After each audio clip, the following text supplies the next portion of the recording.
BNP এবং জামাত ইসলামী আমি মনে করি সম্পূর্ণ গ্লোভ ইন হ্যান্ডস, তারা একসাথেই আছে আওয়ামী লীগের নিষিদ্ধ করার ব্যাপারে, জাতীয় পার্টিকে কোনো আসন না দেওয়ার ব্যাপারে, এবং পাশাপাশি বিভিন্ন ফান্ডামেন্টাল ইস্যুতে তারা এক হয়ে যাবে, কিন্তু মাঠে তারা দ্বন্দ্ব দেখাবে, কথায় তারা দ্বন্দ্ব দেখাবে, যাতে অপোজিশনের ভ্যাকুয়ামটা অন্য কোনো দল নিতে না পারে। আওয়ামী লীগকে থেকে শিক্ষা নিতে হবে বিএনপি যে বাদ দিয়ে রাজনীতি করলে আপনি দীর্ঘমেয়াদী দেশ চালাতে পারবেন না, অনৈক্য হবে, কোনো না কোনো একদিন বিপ্লব হবে, কোনো না কোনো একদিন বিপ্লবের পরে আপনার পতন হবে। বিএনপির সবসময় রাজনৈতিক শত্রু হচ্ছে আওয়ামী লীগ।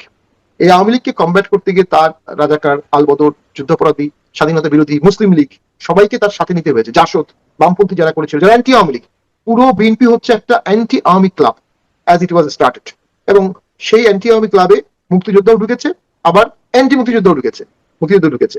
এই দুটোর মধ্যে ভারসাম্য রাখা বিএনপির জন্য খুব কঠিন। প্রসিকিউটররা যে তথ্য প্রমাণ সাক্ষী সুবাদ হাজির করছে, তাতে করে সব মিলিয়ে যা যা হচ্ছে, তাতে এই ট্রাইব্যুনালের ভবিষ্যৎ কি, অথবা এই যে বিচারগুলো হচ্ছে তার মানদণ্ডটা কোথায় গিয়ে দাঁড়াচ্ছে? পলিটিক্যাল মামলাগুলো ইভেন্চুয়ালি আন্তর্জাতিক ন্যায় বিচারের কোষ্ঠী পাথরে টিকবে কিনা, আই ডাউট।